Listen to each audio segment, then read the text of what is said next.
రాజకీయాల్లో సామాజిక సమీకరణాలు ఎప్పటికప్పుడు మారుతుంటాయి.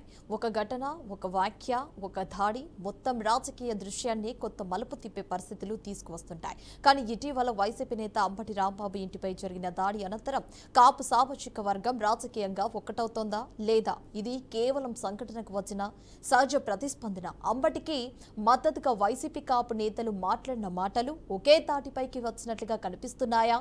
దీని రాజకీయంగా ఉపయోగించుకుంటే ఆలోచన వైసీపీలో ఉందా? అంటే మరోవైపు కాపులంతా పవన్ కళ్యాణ్ పై కోపంగా ఉన్నారన్న వాదనలు వాస్తవమా లేదా రాజకీయ ప్రయోజనాల కోసం సృష్టిస్తున్న అభిప్రాయాల? మరి ముఖ్యంగా ఈ ప్రశ్నల మధ్య కాపు రాజకీయాలపై వైసీపీ వ్యూహం ఏంటి అనే ప్రశ్నలు ప్రస్తుతం హాట్ టాపిక్ గా మారాయి. ఇక వైసీపీ నేత అంబటి రాంబాబు ఇంటిపై జరిగిన దాడి రాజకీయంగా తీవ్ర చర్చకు దారితీసింది. ఈ ఘటనను ఖండిస్తూ వైసీపీలోని పలువురు కాపు నేతలు బహిరంగంగా మద్దతు ప్రకటించారు. దీంతో కాపు నేతలంతా ఒక్కతాటిపైకి వచ్చారా అన్న ప్రశ్న మొదలైంది. అయితే రాజకీయ విశ్లేషకుల అభిప్రాయం ప్రకారం ఇది కేవలం ఒక పార్టీ నేతపై దాడికి వచ్చిన సహజ స్పందనగా కూడా చూడవచ్చు. సామాజిక వర్గం మొత్తాన్ని ప్రాతినిధ్యం వహిస్తున్నట్లు ఇప్పుడే తేల్చడం తొందరపాటు అవుతుందన్న వాదన కూడా వినిపిస్తోంది. అయినా సరే వైసీపీ కాపు నేతల నుంచి వచ్చిన స్పందనల టైమింగ్ మాత్రం రాజకీయంగా ప్రాధాన్యం సంతరించుకుందని చెప్పాలి. ఇక మరో కీలక అంశం, కాపులంతా పవన్ కళ్యాణ్ పై కోపంగా ఉన్నారన్న ప్రచారం, పవన్ కళ్యాణ్ రాజకీయ నిర్ణయాలు, పొత్తుల వ్యూహం, ఇటీవల రాజకీయ వైఖరిపై కాపు సామాజిక వర్గంలో అసంతృప్తి ఉందన్న వాదనలు కొంతకాలంగా వినిపిస్తున్నాయి. పవన్ కళ్యాణ్ వెంట ఉంటే ఏం ఉపయోగం లేదు అన్న వాదనలు కూడా వినిపిస్తున్నాయి. కూటమి పాలనలో పదవి మాత్రమే పవన్ కళ్యాణ్ కు ఉంది, పవర్ లేదు అన్న ఆరోపణలు సైతం ప్రచారం అవుతున్నాయి. అయితే ఈ అసంతృప్తి నిజంగా మొత్తం కాపు సామాజికానికి చెందినదా లేదా అంటే కొంతమంది అభిప్రాయాలనే విస్తృతంగా చూపిస్తున్నారా అన్న ప్రశ్నలు కూడా ఉన్నాయి. ఈ నేపథ్యంలో వైసీపీ ఈ భావజాలాన్ని రాజకీయంగా ఉపయోగించుకోవాలని కూడా చూస్తుందా లేదా అంటే ప్రత్యర్థులు సృష్టిస్తున్న నారేటివ్ అంటే ఎదుర్కొనే ప్రయత్నమా అన్నది స్పష్టంగా చెప్పలేని పరిస్థితి. ఇక రాజకీయాల్లో సామాజిక వర్గాలు ఒక్కసారిగా పూర్తిగా ఏకమవడం అరుదు.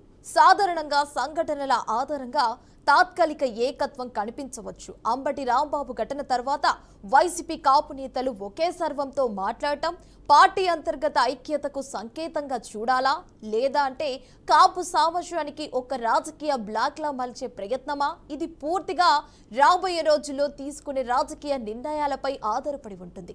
వైసీపీ వాస్తవంగా కాపు నేతలను ఒక్కతాటిపైకి తెచ్చే వ్యూహం అమలు చేస్తుందా లేదా ఇది ఒక సంఘటనకు వచ్చిన తాత్కాలిక స్పందనగానే పరిమితమవుతుందా? స్పష్టత రావాలి అంటే మాటల కంటే ముందుకు వెళ్లి రాజకీయ చర్యలు, నిర్ణయాలు ఎలా ఉంటాయన్నదే కీలకం. ఈ అంశంపై మరిన్ని పరిణామాలతో రాజకీయ వేదికపై ఇంకా ఏం జరుగుతుందో వేచి చూడాల్సిందే. చాలా దురదృష్టకరమైనటువంటి సన్నివేశం. అంబటి రాంబాబు గారిని అరెస్ట్ చేయటం, సరే విడుదలవుతారంటే మళ్ళీ ఇంకో పీటీ వారెంట్ అరెస్ట్ చేయటం, ఈ విధంగా అరెస్టుల మీద అరెస్టులు చేసి జైల్లో పెట్టడం అది ఎంతవరకు సమంజసమో వారి విజయంకే విడిచిపెడుతున్నారు. నేను చాలా స్పష్టంగా చెప్పదలుచుకున్నాను, ఈ విధమైనటువంటి అరెస్టులు మీరు ఈ రాష్ట్రంలో చేస్తే భయపడిపోయి ఏదో చేస్తారనుకుంటే అది చాలా పొరపాటు. మీరు ఏం చేశారు? అంబటి రాంబాబుని అరెస్ట్ చేశారు, తర్వాత మన జోగి రమేష్ని అరెస్ట్ చేశారు, తర్వాత మన మిథున్ రెడ్డిని అరెస్ట్ చేశారు, చెవిరెడ్డి భాస్కర్ రెడ్డిని అరెస్ట్ చేశారు. మరి అరెస్టే చేయలేదు కానీ మహిళ అయినటువంటి విడుదల రజనీ గారిని మీరు ఇష్టం వచ్చినట్టుగా పిన్నెల రామకృష్ణారెడ్డి గారిని అరెస్ట్ చేశారు, తర్వాత మన ఎవరిది దమ్మనాయుడిని అరెస్ట్ చేశారు. ఈ విధంగా అరెస్టుల మీద అరెస్టులు చేసుకుంటూ వెళ్తున్నారు.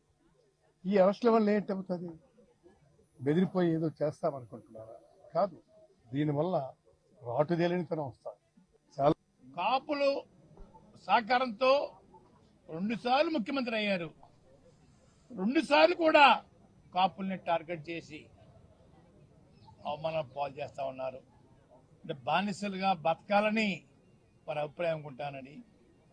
ముందుసారి అయితే రాంబాబు గారి లాగా నన్ను, నా భార్యని, నా కోడలని, కొడుకుని కూడా నీచాతినీచంగా కొట్టించడం, తిట్టించడం, రావే జుట్టు మెలిదిప్పి ఖండించిన పోలీసుల చేత చేయించిన మహానుభావుడు చంద్రబాబు నాయుడు గారండి. ఈరోజు ఇదే పరిస్థితి రాంబాబు గారు జరిగింది. నేను ముఖ్యమంత్రి గారిని ఒకటి కోరుకుంటున్నాను, అయ్యా ఈరోజు కాకపోతే రేపైనా మాకు జరిగిన అవమానం లాంటిది మీ మేడం గారికి, మీకు, మీ కోడల గారికి, మీ అబ్బాయి గారికి జరిగితే మీ ఫీలింగ్స్ ఎలా ఉంటాయో చెప్పాలని నేను కోరుకుంటా ఉన్నానండి. కాపులు సహకారంతో 2 సార్లు ముఖ్యమంత్రి అయ్యారు. 2 సార్లు కూడా కాపుల్ని టార్గెట్ చేసి అవమానం పాలు చేస్తా ఉన్నారు.